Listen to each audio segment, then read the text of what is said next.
Tim, how you doing? Good to see I'm you. doing great. Yeah, Awesome. good to see you. Um, for everybody watching, we're Argent Alpha Unscripted, and this is one of my buddies, Tim Porth. Tim and I met in 2020 or 2021? Good question. It was 2020. lockdown, COVID, Zoom It- season. I know that. yeah, Um, yeah. Before we came out of it, so it had to be 21. Yeah. Okay. I think it was. I remember we still had our house in Minnesota. I was downstairs. I remember I was on an iPad because this was like Zoom was still kind of new, and it's like I need an iPad to do Zooms, and I think I used it once for Zoom. That was probably this thing. It was Aaron Keller's capsule, Yeah, his agency Think and Link, with a guy named Nick Tietz, and I think it was on corporate innovation. And yep. anyway, that's we met after that, and anyway, well, one of the things I'm doing with this podcast, and we're kind of making it up as we go, is Brock, Clint, and I regularly sit down, but I had on a guy recently, a guy named Nick Hool. And Nick is he's a PhD young guy who created this, it's called We Relief, and it's a vagus nerve stimulator. And it was really fun sitting down and talking to him. I thought, like, man, I want to talk to more entrepreneurs in the health wellness space. And I also want to start talking to more members. And you just happen to like hit the bullseye on both of those things. And so here we are. So again, thanks for joining me. I've got a bunch of notes over here, so I'm gonna be looking over here, pulling them up. But give us a little bit of background, like your path as a entrepreneur, a design. I don't know if you're actually a trained design guy or you developed that, but just talk about how you got on this path of creating things. Yeah, great. Well, thanks for having me. Always fun to talk. But so to start, as a kid, I was always building things. I was always making, and I think it's a kind of a common thing in product development and then also in the entrepreneurial world. And people talk about lemonade stands and making money and everything, but I was always one that liked to make things. And I remember when I was a kid, my grandfather told me, well, first of all, I wanted to be a forest ranger because I also like hunting and fishing. And he told me, you're not going to make any money doing that. So you should go into marketing.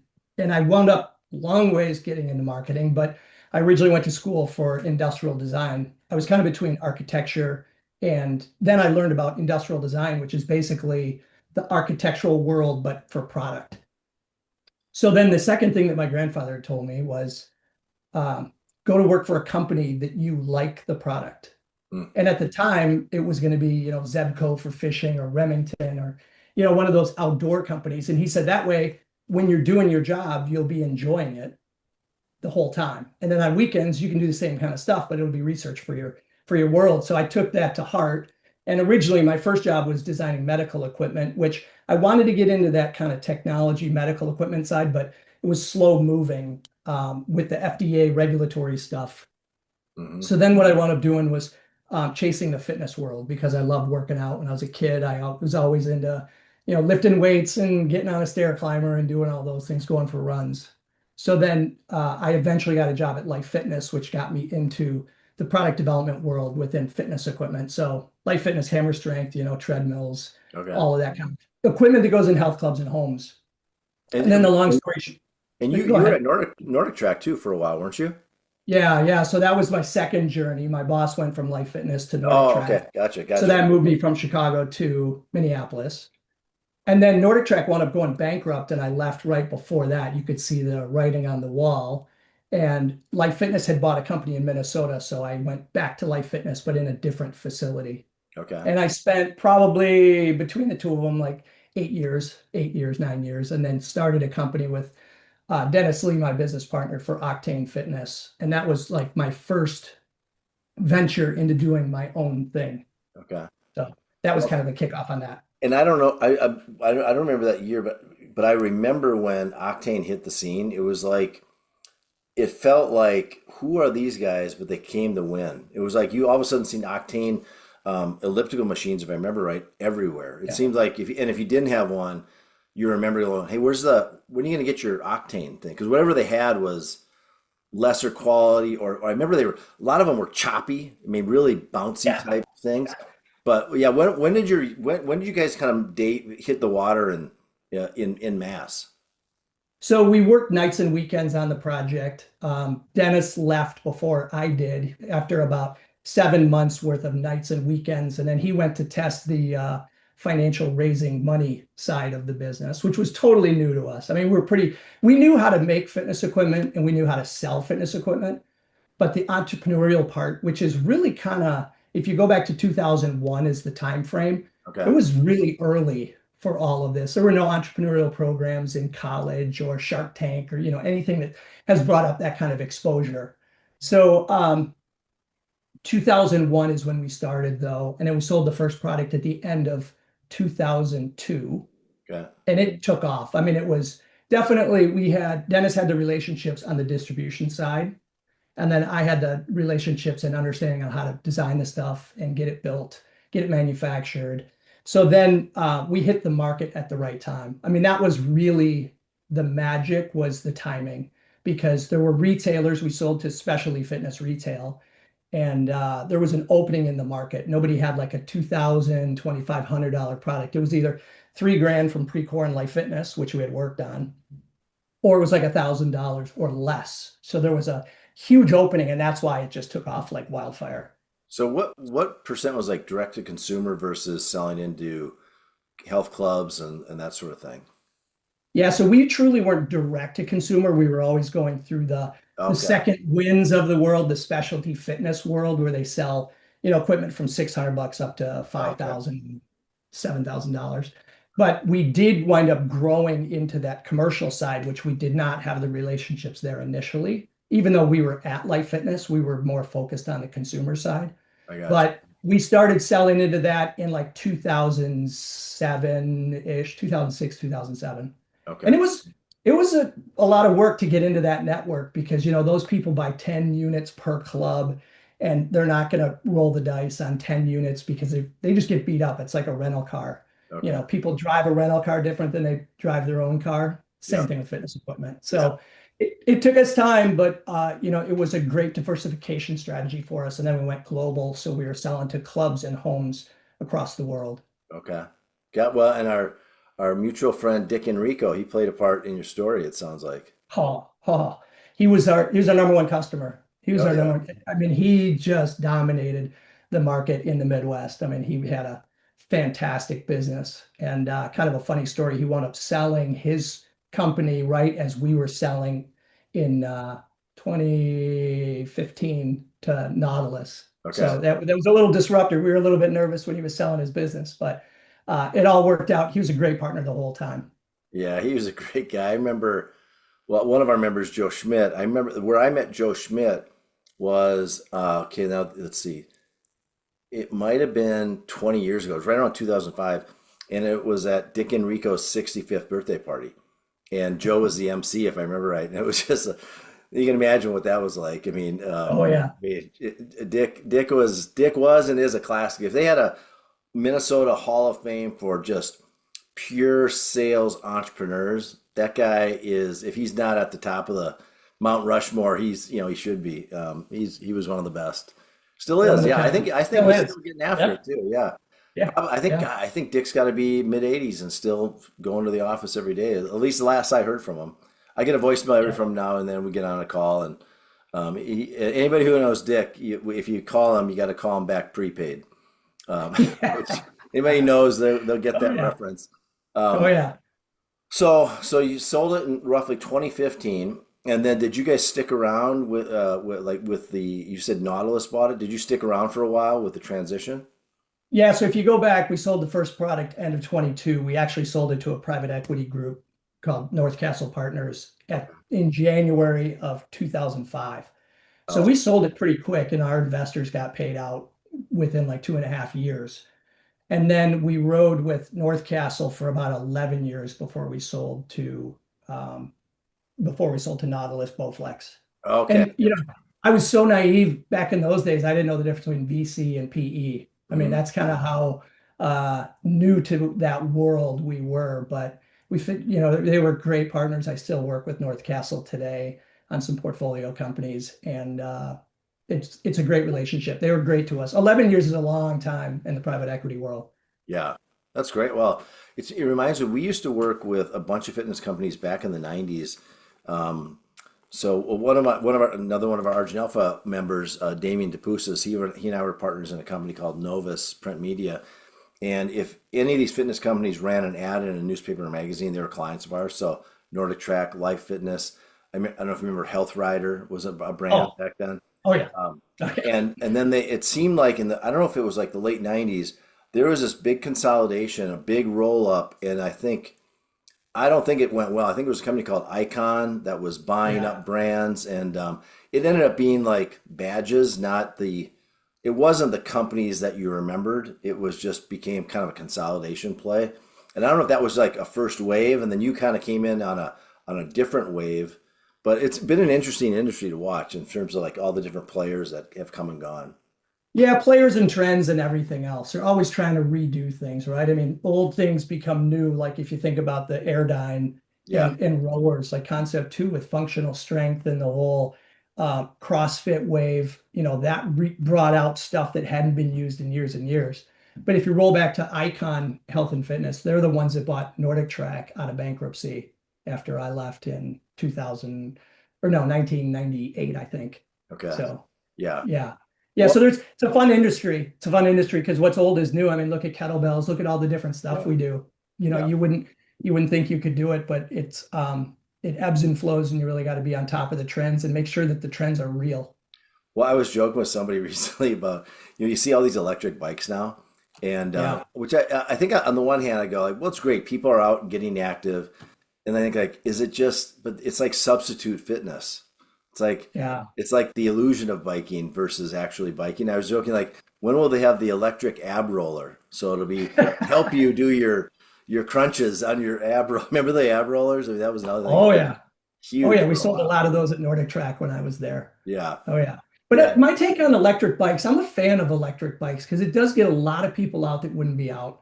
And then it allows you to ride with somebody that's on a different level, true, yeah, right? So there are a lot of people that, I wouldn't want to ride with because I'd be going so slow, but they can, and sometimes they really piss you off because they're way ahead of you and you're like, this is kicking my ass here and I'm, you're on something motorized, but it really is the great equalizer. And we'll do it all different kinds of vacations that we go to. Like we're in the Carolinas on the coast, we're riding on the beach. My whole family will rent them. We'll do it all over the place. We go to France. We rode around, Paris in town for tours. That's one of our favorite things to do. So I'm a fan just because if you don't want to sweat and work hard, you can easily get around. yeah, yeah. And it is a great way to see the city. You're right. It's like a handicap. It's like golf. It Yeah. allows everybody to have fun. If you want to compete, I know we did a trip few years back with Duvine, and they're like a winery biking. And this one was in Tuscany. And what was kind of cool about it was I remember one time we were going to, I think it was Montalcino. Montalcino. It was like 1 hour in first gear going up just up this hill. And Jack and I are talking about doing another one, but this time in Portugal. And she's like, I want an electric bike. I want to Yeah. enjoy, and she works out harder than I do. So it's like, it's not, it's kind of like, it's almost like it is more tourism driven in this case than getting your workout in. So Yeah. yeah, Yeah, and you can go 20 miles or you can go a long distance and you don't have to worry about am I going to be able to make it back. yeah, So, and you get the balance coordination thing, you're outdoors. yeah. I'm a supporter. All right. I'll have to give it a try. Convince me. Have you Um, not been on one? no, I've been on one. I actually was on one right, I think it was 2012. A friend of mine named GL Hoffman. I don't know if you ever met GL, but he's another Twin Cities entrepreneur. And he was working with a e-bike company, and we got like four of them. And I couldn't believe the acceleration. It was like Yeah. we had one girl from our office. She wiped out. It was just but it was cool, man. I mean, you went from zero to whatever. I mean, it's just like a Tesla. I mean, it's Yeah. just you can fly on those things. I think that's the biggest thing probably is be careful if you're not really in bike shape. I think it could give you some false confidence maybe, Yeah. but Yeah. Very true. yeah, You'll maybe learn they quickly though after a crash. yeah, exactly. Yeah, maybe they have governors on them now too. I don't know. Um, so anyway, let's go back to the timeline. So you sold a bit to North Castle, then you grow it, sell it to Nautilus, and then did you stick around for a while, or did you just become a free agent? Yeah, no, I did. We were committed. We had a 3-year earnout with Okay, Nautilus. got it. Um, and I stuck around for 2 years, so that tells you how the earnout went. Okay. It was different. Let's just say, working for yourself for like 15 years and then all of a sudden having other people control your destiny. And then publicly traded company versus private Yeah. company, major difference. And there were just different philosophies. But at the same time, it wasn't just a Nautilus thing. The market changed. Second Wind was sold to a competitor. So they sold to a group that was our competitor. So now they're trying to sell their product in that store. Mhm. So that was a challenge. And then the other challenge was back to the Airdynes and the Concept 2 rowers. Our retailers were selling a ton of those.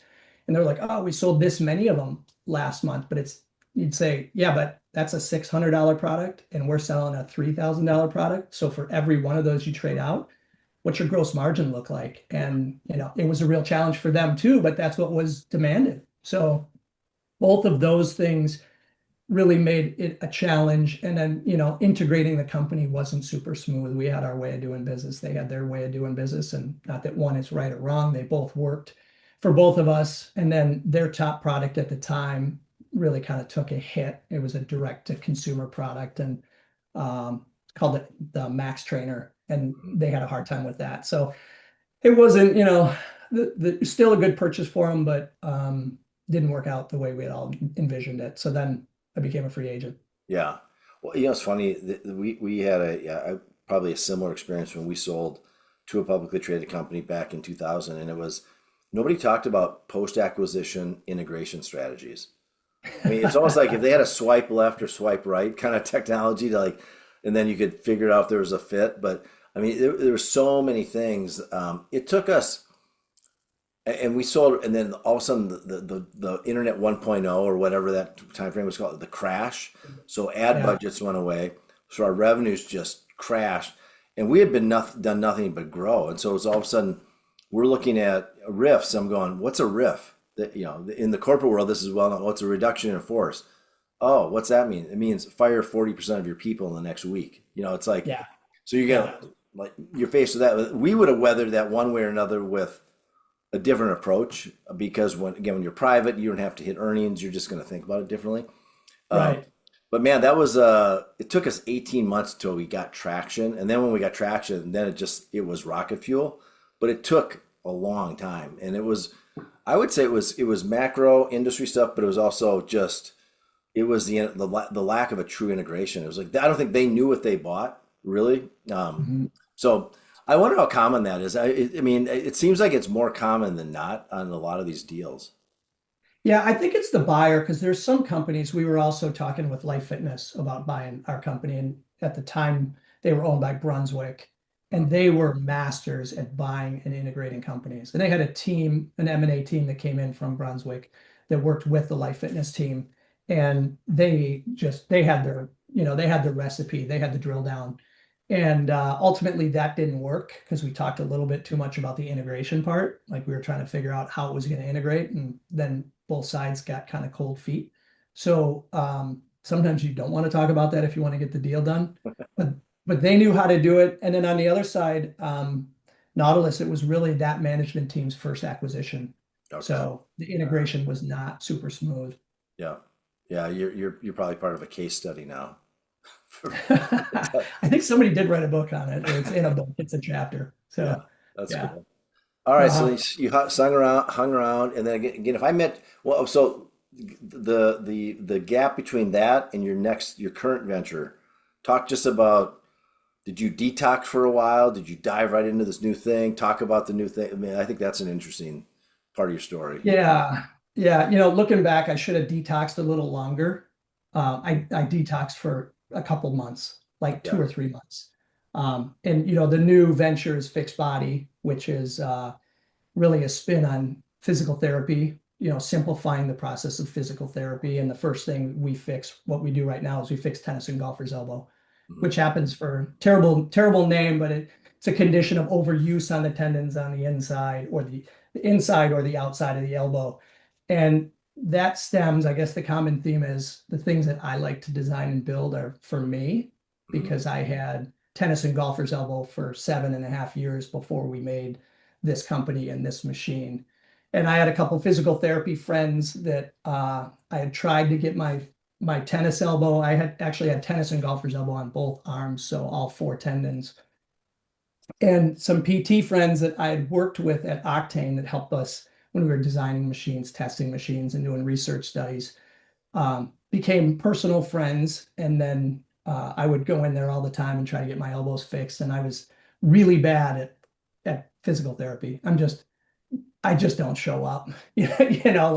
Like so many people. And the stat is like 70% of people don't finish physical therapy just because Yeah. their clinic is out west. My office is north. Like it's a triangle. If you made it super easy and I could go in there for a treatment real quick and set aside all the complexities of the medical and insurance world, it just wasn't a recipe for me. And the light bulb moment was one of the guys when I came in and started complaining about my elbow again. And he said, God, you're just a non-compliant patient. That's the problem. It's not our solution. It's that you don't come in consistently. And it took me a couple minutes to process that. I said, he's making fun of me, but he's right. And he said, why don't you just make a machine that would do what we do in the clinic? And then you could get at home, you could do the therapy, and then you'd stop complaining and bothering us. So, that was in the background for a while. So as the North Castle exit to Nautilus happened, this was in the back of my mind, like I could start this, I could make a machine that would do that. And then my wife and kids had injuries, so they would go in and they would ask, hey, has Tim started working on that thing? He needs to pay us, and he needs to start working on it. And it was kind of my out because I was super nervous. I really enjoy work. I enjoy building products. I enjoy building brands. I enjoy, building a market and a business. So I was like super panicked. Like, what am I going to do? Like, this is my number one hobby. And I love fitness and everything else, but I'm not a golfer. I'm not going to go out and golf for 4 hours a day, and I'm not going to go bike 100 miles a day. So, or fish. So I jumped in right away. So I left at the end of 17, then March of 18, I had the first business plan and went into the PTs and said, hey, here's what the market looks like. Here's the opportunity. And you guys can look at all the numbers and product and everything else. And I said, I can either pay you a royalty if you don't want to join the company, or I would love to have you join the company and be an investor and be in the medical advisory part of it. And we can do this together, and eventually we'll get to more products, but we're still focused on this one SKU and optimizing this product and kind of that whole marketing engine to it. So talk about my head goes to pickleball, and then kind of a TAM, Right. SAM, SOM, total addressable market, specific Yeah. addressable market, specific obtainable market. Has that changed the market since you started? And I know pickleball was around in 2018, but I'm guessing the growth of that has exceeded other sports. And so has that impacted your business? Yeah, we love pickleball. Yeah. I love it personally from an activity. I think it's great, and it's gotten so many people off the couch. That's kind of the challenge, Hmm. is that they've gotten off the couch and they jump right into it, and it's so addicting, and it's such a friendly network. Like if you were to walk by a tennis court and there are people playing tennis, nobody's going to invite you to play tennis. Hmm. But if you walk by pickleball, they're gonna be like, "Hey, you want to play?" I mean, and you can have different levels too. Like if you have an elite tennis player, they never want to play with somebody that's a newbie. Hmm. But you can do that in pickleball. So that's one of the attractive things to it. But so back to your question, number one driver of pain for our customers is lifting weights. And that's specifically bicep curls and pull-ups. Hmm. Those are the two biggies. And then you can work in a bunch of other activities like push-ups and things, depending on whether it's tennis or golfer's elbow.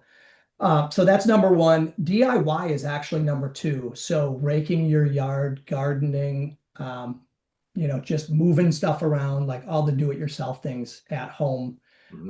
That's another big one. And that's really because both of those activities have other things that go with it. So typically it's more than one thing. So it's not just doing bicep curls, but it might be, for me, it was lifting weights and then DIY, like I'd sand a dresser, or you'd have a vibrating sander or a chainsaw or a weed whacker. And you hold on to that vibration and that causes all that pain and stress on that tendon. So usually it's a stack up. But tennis and golf are actually further down on the list. They're like 4 and like 6 Hmm. for the pain drivers. But it's just because and we look at racket sports instead of just tennis versus pickleball versus, Sure. squash. We get squash players, badminton players, all of that. Um, but I think it's just because those are a little more niche. Yeah. And, so many people, like you'd have a golfer that lifts weights and you could have a pickleball player that lifts weights. So that's the stack up. Then to your question on total addressable market, it's about 14 million people in the United States Hmm. that have tennis and golfer's elbow. So it's not a huge market. And the name does a total disservice because it doesn't sound real painful. It kind of sounds like an elitist activity, like, oh, I'm so sorry you can't play tennis. Hmm. But in reality, people can't, like, you can't open a jar like this, or you can't pick something up, you can't shake hands. It really impacts everyday normal life really negatively. And for me, I would go in and out of this wave of tennis elbow pain because I would start lifting and I'd feel really good. I'd be at it hit it hard for 3 months, and the pain would come back. And then I would stop lifting, or I would try some therapy. I would go to PT, chiropractic. I got injections. I tried all kinds of stuff, and it never really fixed the problem. So, I would stop lifting and the pain would go away, and we call that hibernating pain. And then all of a sudden, I'd start lifting again. I'm like, oh, my elbow feels good. I can lift. Well, all that underlying damage was still on the tendon. Hmm. So I would start lifting again, and after 2 months, the pain would come back, and in 3 months, I'd have to quit again because it was so bad. So that was kind of the genesis Okay. of what we want to do. And so that's why it's hard to get an exact number for 14 million people, Mhm. but it's a good enough market to go after. And our success rate on fixing people, as long as they use the device, is really high. It's like in the high 90% Wow. range. Well, and you talked about non-compliant. I could see, I mean, I think probably anybody listening to this podcast has been to a physical therapist.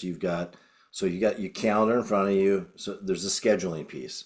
So that's number Yeah. one, where you're already set up for failure. Then invariably there's a conflict. So you got to reschedule or you no show. And then it's so easy to peter out. Maybe the pain goes down a little bit and you go, that's good enough. Depending on what you're treating.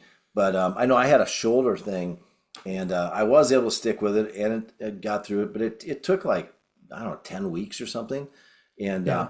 and we've got, one of our, I call our partner Doc Gina, Doc Gigi, Dr. Gina Juliana, Yeah. who helped me with my knee. If you do commit to the right therapist, man, they can really work wonders. But I'm kind of with you on things like a tennis elbow. And I first got it when I started doing CrossFit in 2012. You go from Yeah. not really doing pull-ups to going, I'm doing a lot of pull-ups. You start Yeah. maybe with a Yeah. band and progress. And usually it tended to be for me like an upstream issue, was a shoulder issue that was leading to an elbow issue. Yeah. And but anyway, the idea of a product that you could have in your home and do it on your own. My guess is if you just have the financial, practical business guy looking at it, I'm guessing when you add up the cost, the time, and everything, it makes you probably have a pretty strong case for the device. I mean, right? I mean, it's Yeah. Yeah. Yeah. We do. We do. And you hit on something really big there that I don't want to miss. When you have somebody like Doc Gigi that really gets it, and as long as you can commit to it, and whether it's falls under your insurance or it doesn't, as long as you can commit to it. And for tennis and golfer's elbow, it's 2 to 3 times a week for 8 weeks plus or minus. mhm. But you really have to find somebody that understands the elbow, because most therapists only see 3 to 5 elbow cases a year, Hmm. and they'll see 20 knees or hips in a week. They see high volume of these other conditions. And what happens is people don't keep coming. They start feeling a little bit better if they provide the right therapy, and then they don't know what happens at the end. So, but finding the right therapist, like my sister would come up from Chicago and she would go see Nate, anytime. She's like, hey, can I go see Nate when I'm up in town? Because she said, I met him in one day. He told me more than I learned in 6 weeks going to my PT in Chicago. Hmm. So, finding the right PT is golden. And we think, we are all about giving information on all the different options for treatment, whether it's dry needling and acupuncture or injections, everything from cortisone, which, by the way, don't do cortisone for a tendon, it's really bad, and you can Google it and you'll find out what the Google world says, but it can do damage to the tendon, but you can do PRP injections. There's all kinds of options. So we like to talk to people and explain what the options are. And if you do this, make sure you do that. So we give people the recipe, and our device is it's an investment. It's not real expensive, but like you said, with a $40 or $50 copay, before you know it, you've hit the price of our device plus. And with our device, if you purchase it, you can keep it. We have a rental option and we have a purchase option. You can get your money back if you buy it, it doesn't work for you. So it's a pretty risk-free option as long as you commit to using it. And that's what we tell people. You have to sit down 10 minutes a day, 3 times a week for 8 weeks. And then you have to do the stretches and the exercises to go with it. And if you do, our studies are like 96% success rate for a significant pain reduction. So the results are really positive. What I love about the device too is I'm guessing your family's similar. So my wife and I are active together. 2 of our 3 kids live down here in Phoenix. My daughter's training for High Rock. She's got her first event coming up. My son, he does a lot of similar bodyweight stuff. So there's always something that, when we get together, like what's tweaked, and so, and elbows are something, if you're doing high rocks, functional fitness with running, elbows, it's similar to CrossFit where you're probably going to have an issue. So, having a device where you can get multiple families out of it, that to me, if I was in the market, that'd be hey, we don't have to go to the therapist. And you always want to help your kids. Like physical therapy is expensive. You help your kid out. Like, hey, I got the cost covered. Come over and use it. Gives them a reason to come over to your house and see you. So, if you want a stronger family, buy physical products to help your kids' health. They'll come over. Yeah, exactly. Yeah, exactly. No, that's cool. You're totally right. Yeah, yeah. I've said for a while after talking to some of these customers, I'm like, hey, man, we are way too young to feel this old, and I refuse to stop. And I want to keep doing everything I can. And I've learned so much through Argent Alpha and just even though I was in the fitness world, I was kind of stuck on the same routine, doing a lot of equipment. And then I stopped lifting heavy because I was afraid that I'd get injured. And then you kind of made fun of me and said, oh, come on, you can still lift heavy. And I was like, no, I'm going to get injured. And you get in that mindset. And, with the mobility work that I've learned from you and Brock and just all the things that we do to prepare for it and everything, I've never felt better. I mean, that's kind of the end goal. And then I have this backstop that I know, because I wasn't doing the Murph before Argent Alpha, but now I enjoy going to the Murph and I, train up to it to get my pull-ups, the 100 pull-ups, 200 push-ups, and then the 300 air squats with a 20-pound weight vest. I know that if I do that and I have my device, like Monday when I get home, that night I use it, and I use it Wednesday, I use it Friday, and then I'm back to normal. Yes. So I feel a little tender after it, but man, it's like, what a game changer. And I wasn't doing that, before Argent Alpha. Mm-hmm. So, well, hey, Juan, good segue. So we'll skip. We met at that virtually at a Zoom meeting. We connect, get together, and that was right about the time I started Argent Alpha. And I spent 2021. I always say it was kind of like the first Iron Man movie when Robert Downey Jr. when he has that one his first version. I picture that was that summer where I'm doing. I discovered the in-body scan. I started doing some stuff with sleep and started experimenting with stuff and kind of landed on it. And I remember I talked to you, Tom Colleen, Damian Tapoussis, Judge Bellamak, Tom Shaver. Yeah, Shaver. And it was like, hey, I got this. I don't even know if it's half-baked, but you guys want to do this stuff together. And what's funny, I remember Shaver came in through Greek, and Shaver still jokes like, yeah, Greek said all we do is a lot of push-ups and drink a lot of water. It's just the way he described it. And so anyway, we started doing that in 2022 is when we launched. And one of my favorite pictures is, well, there's about 3 of them, but there's the 5 of us are standing outside after a workout in my garage. And I always like to say, hey, it started in a garage, just like every startup needs to have a little bit of a backstory. Yeah. But those are fun. I remember, so you're one of my great stories. I talk about mindset a lot. And so let me give you an example of mindset. There's this guy named Tim Porth. So this guy can do more pull-ups than anybody. And I said, but hey, Tim, to get into level 4 of the A3 fitness standards, you got to get to a 6 minute wall sit. And you're like at two. And you gave me some blah, blah, blah. And I don't know. It was just one of those, maybe we both called each other a name or two back. I don't remember. I can't say it on the record. But I remember the next day you came back with a text and it was like 6 minutes and 1 second. And it might have had a bit of profanity in there directed towards me, like, you did it. I said, well, I don't think you got that strong overnight. It was a mindset thing. It's because, so I don't know if I'm telling the story the way you remember it, or not, but I love that story because it was like, yeah, we love to do what we love to do, right? I mean, you love pull-ups Yeah. because you're good at them. Nobody really loves a wall sit, especially No, when you hit 6 minutes and go beyond it. But maybe Sean Dunn does. yeah, well, he just likes being punished. That's Yeah, part of his. true. Yeah. Anyway, just I'm not sure if you knew that, but you're one of my mindset stories I tell. Well, I remember that day very well. Yeah, I mean, you harassed me, and you like you said, you do what you like and you do what you're good at, and I hate wall sits. And I actually my playlist on Spotify for working out is wall sits suck, so it's kind of fitting. But yeah, I did it, and I was gonna go for I think it's 4 minutes to get to that level, right? And Six, then six. it, I thought it was less because I know I beat it because I hit the number and I was like, yeah, and then I just kept going. And yeah, and I'm pretty sure there was an F and an O along with that clock. I screen shared it. I was like on the ground laying down because my quads hurt so bad. But yeah, mind over matter, the mindset part, exponential difference. I just put my head, it's the old pain cave. You go into a different zone. It was pretty fun. Well, it's funny. Now when I do these standards, and I tell all of our guys to do this, don't ever go in and do these well, let me back up for anybody not familiar. We do fitness standards testing every month. We have three of them now. The one Tim and I are talking about is our we call it the classics. There's 6 movements we test. And but when you don't go in with a plan, your brain gives out way before your body. And so if, Yeah. like for example, the wall sit, if you and I were just doing it, we didn't have a plan.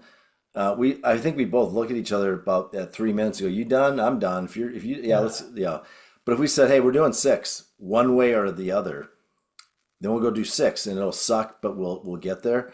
And it's the same with the pull up, the bar hang, and there's a point where you're going to hit your limit, but you won't even know what that limit is unless you have a number to shoot for. And then when you do it with another group of guys, and you're seeing what they're doing, it just that's what I love about these. We all get pushed beyond wherever we would wimp out, just mentally. Yeah, and I think there's three levels. The lowest level is you doing it alone at home. Yeah, If you're sitting there and you can't make it in the group setting, then if you do the group setting without a plan, that's where you and I look at each other and go, okay, we're done, right? Yeah, okay, 3 minutes is good. But then if it's like one of those, let's go, we're gonna hit 6 minutes.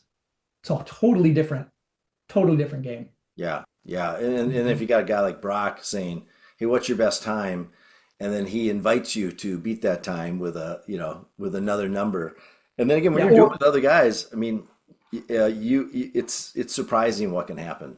or Um, when he no reps you for doing something wrong. So that's another that's one. true. That's Mhm. true. Appreciate Um, that. so give us. So you mentioned a couple things, but I mean, you went into this when you joined Argent Alpha. You were probably already in the top upper tier of men our age doing this kind of stuff, and you went to a next level. Talk just a little bit about some of the things you learned, or some things you found valuable, or some things you stopped doing. Just anything that comes to mind in this. I mean, it's coming up on 4 years now in January 1st. Yeah. Yeah. I mean, the community part would be the first thing, and just sharing like-minded, hanging around with people that have the same mindset or the same goal was a differentiator. Just like trying to do this, I would work out at home and I would kind of do the same thing, or I'd go into the club, kind of do the same thing. And this brought me a whole nother paradigm of what I can do.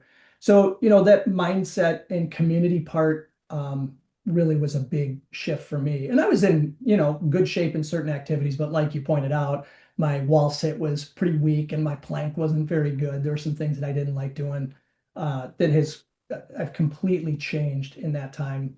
So those were two big ones. The fitness or the strength part of it and lifting heavy, and really that mobility part. I went in for a assessment with Brock, and he showed where I'm super weak on my mobility. And I had shoulder issues when I would up and rotate and stuff like that. And that's all better now. I mean, I battled that off and on for a long time, and I wouldn't do any military presses and all these things. And Brock would look at me like, "Why not?" I'm like, "Because it hurts, and I'm gonna get hurt more." And he'd scoff at me. And then finally, I started doing a mobility program. And when I first started, it's kind of like the first time you use a foam roller and you kind of squeal. You're like, "Whoa," on your hamstrings or something. Now we're so used to it; it's the norm. But he'd have me rolling on my lats and all this. And I'm like, am I going to get injured here? Am I going to break something? He's like, well, nobody has yet. We'll see.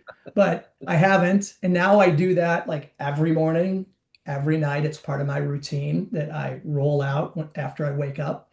And I do a mobility routine for about 15 minutes. And I do the same thing at the end of the day. So those are big changes that have me feeling so much better than I did before. And my whole core was really weak, and it took a lot of work going into Brock's gym and then thinking through things and starting to do kettlebells that have really made a difference for me to make me feel as good as I do right now. Yeah. Um, Yeah. Brock is those are so much. I mean, I knew mobility was important, but that doesn't mean I did it. It's like that whole yeah, knowing and not yeah, doing is not knowing. And Brock just said, hey, mobility is the gateway to strength. And I remember him saying something like this, like, if you guys want to get stronger and add muscle mass as you age and you're not doing mobility, you're just going to get injured.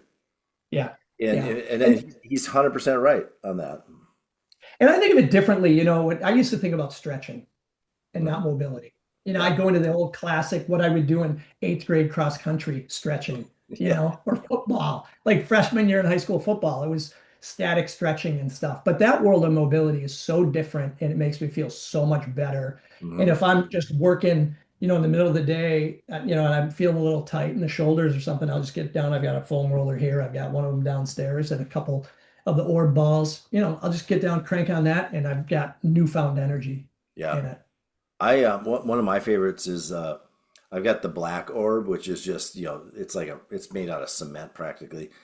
Yeah. You roll your glutes out before you go to bed, you will sleep better. Yeah. It's like I know we're both aura guys. You'll, you, it 5 minutes maybe you're sleeping better. And I Yeah. think, I think the science is it takes you out of a sympathetic nervous state and puts you into parasympathetic. So fight or flight into rest and digest. And you just feel, you just, it's just, Exponential. Yeah. yeah, Huge. it Huge. really Yeah. is. And there's a lot of research that any kind of movement, massage, mobility work does help you sleep better. So I always recommend that to people. Yeah. I mean, I don't know if you're a bath guy or a shower guy, but a hot bath or shower. And if you want the ultimate sort of like sleep prep that doesn't take a hot bath or hot shower, if it's a bath with Epsom salts, do your mobility right after, and then just go to bed. And Mm. you will sleep better than you did without doing that.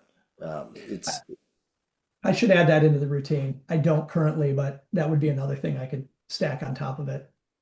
well, you probably would want Mr. Bubble in your bath. So just Yeah, you're talking about baths. I haven't taken a bath in an awful long I know time. that's like most Yeah. guys like baths. What are you talking about?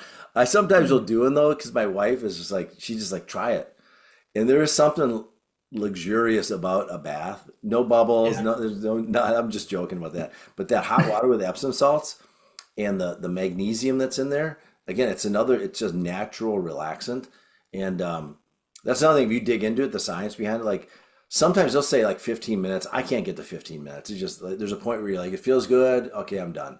I just got to get Yeah. out. But it's a part of a good bedtime routine for sure. Um, Yeah. what about like so you're what level 57 now, Tim? I am. Yeah.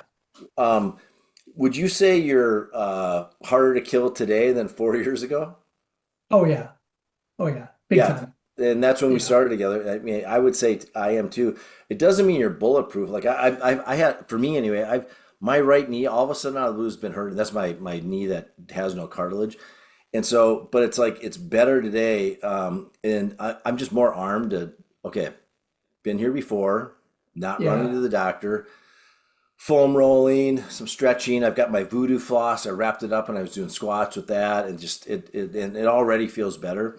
And so I think what a lot of guys maybe need to, I mean, I'd love to hear your perspective on it is as you add years, we're still like going to have some nicks and some joints that maybe aren't Right. perfect. But man, when you can mobilize and build strength and again, try new things, you're not doing the, well, that's for guys our age. You know, Yeah, right. you avoid that whole language pattern and thinking. What have you like in 4 years? I like your when you observe how you feel, how you move, how you act. What are some of the things that come to mind? Yeah. I unfriend people that will talk about, oh, we're so old we can't do that. We don't, any of that attitude, just okay, we're kind of done here. So that's number one. On the mobility thing, or the longevity and being harder to kill. On the physical side, my workouts are a lot better, a lot of zone 2 along with zone 5. And then the functional strength stuff and the balance and mobility and movement is significantly better than I have been in probably 30 years. Hmm. I just feel better with that side. And then if you go into the, deeper inside diagnostic stuff, everything from the fuel and nutrition side of things and the measurement side of things with in-body and aura, like my sleep is so much better. And I've really focused a lot on sleep. Brian Johnson says it's the most important thing you can do out I of saw all your of it. last 3 nights, man. 93s, 94s. Yeah. You've been crushing it. Yeah. Part of it, I've been mouth taping again. So, that's one of them.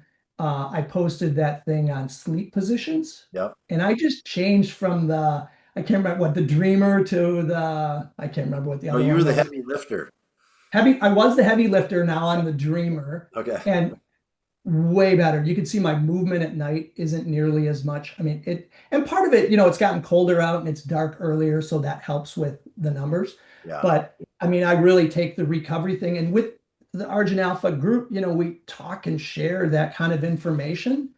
And you compare notes like, hey, what's working for you? Are you mouth tape? And like before Argent Alpha, I would have said I had to get surgery in order to breathe through my nose freely.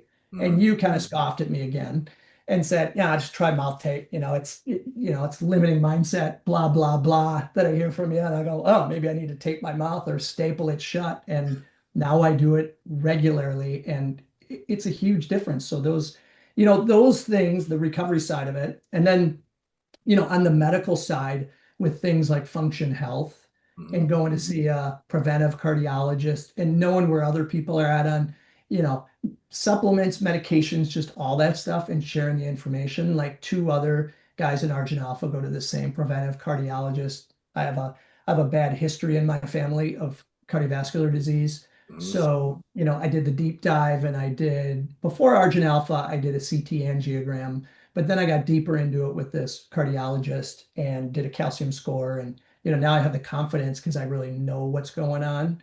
So, if you look at Peter Attia's Four Horsemen and address those, that stuff um, gives me calmness, I guess I would say that I'm, in the right spot.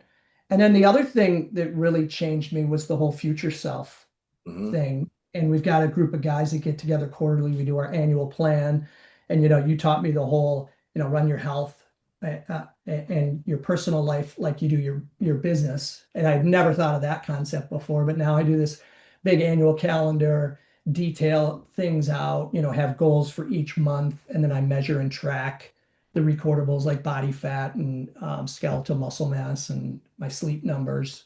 I measure those monthly and quarterly, and I can build that out. We share the information as a group, and then also building a 1, 3, 5, 10 year plan. Hmm. Actually, I think I'm 1, 3, 10, 20 year plan on my annual plan that goes out just to say, okay, my kids are going to be in 20 years, my kids are going to be this age. What does it look like? So I have that forecast, just like I would a business, Hmm. uh, to understand what's coming, and it all just gives me this sense of calm because before I was just kind of, going with what's 20 feet in front of me. Yeah. Oh, I know. And it's funny. I'm just looking at my big ass calendar here. It's Yeah. you can't get that from this. You can't No, get a year's no. perspective. And so when you step back and look at your entire year, plan your Kevin's rule. You know, these are 6 weekends where you do something that's unique and different and memorable. The other thing I like too, I just did this exercise the other day on a call, and it was a live exercise. I said, let's go back 25 years and write down each year, and let's write down the one thing you remember about that year. And there was like 4 years, and I call them my years in the wilderness. Like I had nothing. It was like we had sold a business, earnout was over, it was before the next one. It was like tactics in search of a strategy. But the other years were like, I'd say like 80% were good. There were a couple were like, that could have been better. But looking back in order to look forward and go, okay, so what do I want 2026 to look like? And then you start writing the story, and guess what? We get to be the heroes of our story. We get to write our roles in this thing. And I think when guys kind of get this process, it becomes like a superpower. Like you get to literally go create the year you want next year. Yeah. And Yeah. I did an exercise somewhat similar to that where we did a lifeline of, from all the major highs and lows in your life from birth. As part of an EO group exercise, a forum exercise, and it was really enlightening. Everybody shares their information, and it's like, wow, these are the things. And then you start looking at it, you go, wow, that's kind of why I am the way I am. yeah. So there's a bunch of good processes. The Big Ass Calendar is a great one. Well, the other thing I like about it, it reminds guys, hey, you've had a kick-ass life. It hasn't been all linear, but it's been up into the Mhm. right growth. And I think when you get over 50, and a lot of our guys are either retired or contemplating retirement, it's easy to kind of get into risk avoidance mode and just kind of just enjoy the fruits of your labor. Well, and I think Yeah. that has a risk of then decline setting in. And not always, but I think when you keep this approach going, you're more likely to, doesn't mean you have to have a job or do stuff you don't like, but you get to decide how you want to spend your time and Yeah. what you want to invest. Not even spend it. How do you want to invest your time is a better way to phrase it. Yeah. I have a friend it was an eye opener. He moved to Florida and he said, after being down there for like 5 months, he's like, man, your mind and your body can get real soft real fast. Mm, And he didn't have that next thing to do and that whole mindset of moving forward instead of like protectionism. yeah, yep. Hey, one thing before I forget, you mentioned mouth tape. This has been around forever, but I'm a big Alex Hormozy fan, and we're moving into school right now. And anyway, he's always wearing the Breathe Right strips. I don't know if you've Yeah. noticed that. So I Yeah. started Yeah. wearing those because I've got a little like cold or something, and this something it's that with mouth tape, man. It's like another Huh. again. So it might be worth giving it a try. I personally don't like the whole peeling it off every morning. I mean it just and it's more adhesives and but it's like it's trade-offs, right? There's no solutions. There's only trade-offs. That's what Thomas Sowell said. So it's like, well, try it and see. But that might be if you've had some issues with your nasal passages, that might be something that gives you a little more of an edge. Um, Yeah, it'd be interesting to try. I've actually never used them, but I've always looked at him doing that, going, boy, I hope he makes a bunch of money doing that. But you know, it's unique, right? Gets you to think and ask. And you might be Mhm. surprised. Like there's just it's subtle, but it's like you can breathe better. And then with the mouth closed, it just again what the other benefit of that is the nitric oxide, and it's just there's so many downstream benefits to nasal breathing. I mean, we could have a talk on that. I mean, that James Nestor book, is it breath or breathe? I can't remember. But that was the eye opener on this whole how we Mhm. breathe, mouth taping, nasal breathing. Anyway, it's good. It's good. Yeah. Back to what you mentioned with the preventative cardiologist. One of the things that I was unexpected when we started this in 4 years ago, there wasn't so much of the community part. It was more like 4 or 5 guys getting together, working out, kind of staying in touch, and we do it every month. But the community part that's kind of fallen out of this thing, I agree. It's number one. And one of the things I like is we talk about being CEO of your health and getting guys together. Like I'm looking into my lipids now, and I'm starting to question not necessarily my numbers right away, more what they're being compared to. Because I'm seeing more and more data about high LDL is correlated to longevity. And this whole idea of suppressing it it's like, so what should we be caring about when it comes to a detailed lipid profile?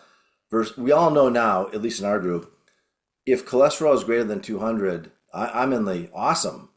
Good for you, man. The longest living people live between 240 and 280 is their total cholesterol. Total cholesterol is not really the metric anymore, though. It's in those LP little a, ApoB, lipoprotein. There's all these little things, big particles, little particles. But we're talking to a bunch of guys like us who are all investing time and effort. We can come back and like share notes and go, what are you doing? What's your thoughts on this? What's your cardiologist think?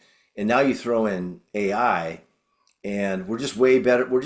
I think we're able to be CEOs of our health and really choose advisors to help us. And I've really valued that, especially working with, like you and Tom, Colleen, and a few other guys. We've talked about this stuff. We all just get smarter by sharing these things. And Yeah, and there's so much information. We're over informed these days, and you don't know, especially with AI, it could be a picture, it could be a video, I mean anything, but then on the data side and the numbers on health and is this a scam? Is somebody making money off this?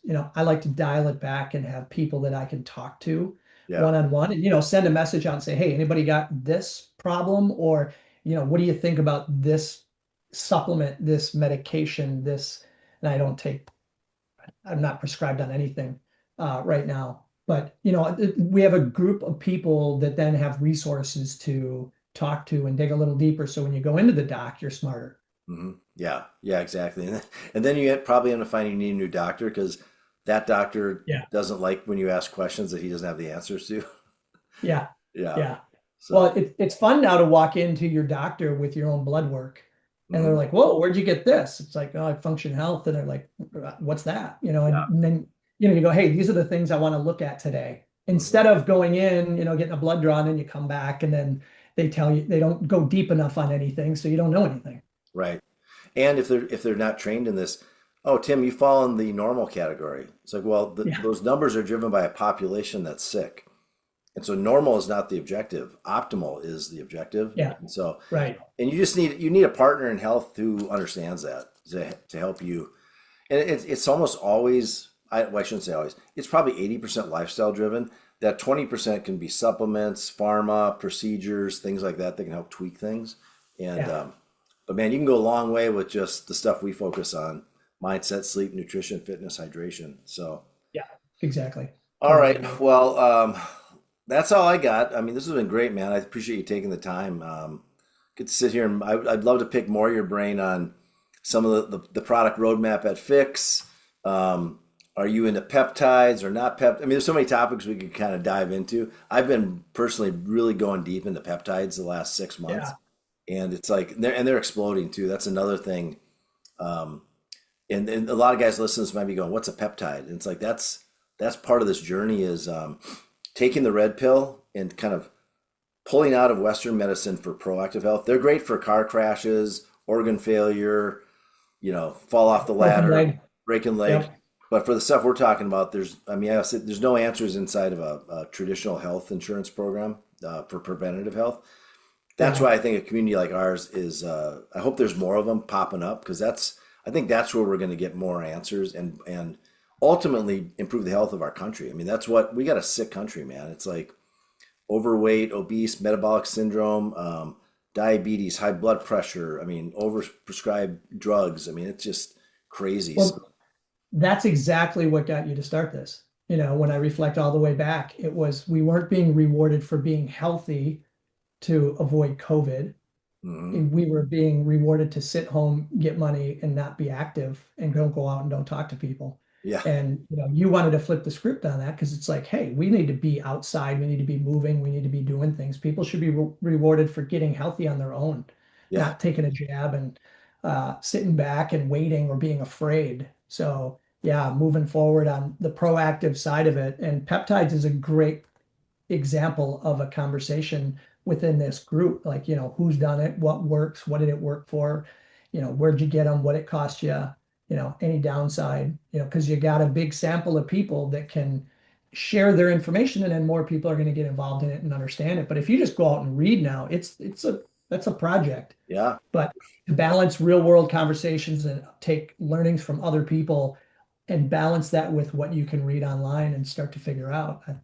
Well, one of the Huge OGs I advantage. forgot to mention was Darren, and Darren is a great example of peptides. He had a stomach issue. I don't know if it was GERD or something. He was on a med, didn't really fix his problem. got off the med, did BPC 157, problem Mhm. solved. He's been off drugs and he's got a better. So it's like, that's again, I wouldn't have known that unless I knew Darren. And I knew Darren outside the group, but it's like we got more guys like you, Darren, Tom, Greek, Shaver, all, now we got close to 100 guys in this group. The collective knowledge that we can pull out of this. And a lot of guys are more, they're in the learning mode. Like, hey, tell me about this. They'll get caught up, they'll get on the other side, and they'll become the guides in the Right. future for the next Exactly. wave of guys. And so, Yeah. yep, You just need to motivate them and get them in the system and get them in the flywheel, and then that flywheel gets more and more energy. yep, exactly, yeah. All right, Mhm. man. Well, hey, good chatting with Yeah. you. I'll see you in the school platform, and thanks for joining us today. I really appreciate it. Yeah. Yeah. Thanks for everything you've done with this program. Well, It's and awesome. I'll drop your links in the show notes, as they say. I'll put in your Yeah. a link to Fiix. I'll probably put a link to your LinkedIn profile in there, and then anybody who wants to follow up with you, they can just reach out direct. Yeah, and if they have questions, I mean, elbow pain or other things, I'm not a pain expert on all these things, but I do understand some soft tissue conditions and pain from that. And then fitness equipment too. I'm involved in a bunch of fitness equipment companies still. So I understand if people want to add things to their home gym or doing different activities, I'm always happy to chat on that and point people in the right Oh yeah, direction. you're our go-to. I forgot we didn't even talk about rucking. I mean, we could have spent Yeah, 10, 15 minutes on rucking. Um, yeah, anyway, cool. yeah, All right, man. rucking and weighted vests and all Yeah. that. Yeah, Oh man, works yeah. well. Anybody listening, go out and get. I would say start with a weighted vest because you can walk with it, and you can also do push-ups and pull-ups and squats and functional movement. Yeah, It's like, man, if we were gonna tell guys like if you're gonna get equipment, the weighted vest would be one of the must-haves, I think. Um, yeah. Especially if you're starting out, it's a great tool for a beginner. It's a great for an advanced athlete too. It's kind of the opposite of the electric bike. Yeah, yeah, exactly. More manual power required. Yes, Yeah, exactly. exactly. All right, Tim. Thanks a All lot. right. Good chat with you. Talk to you Thanks, soon. Jag. Thanks. See ya.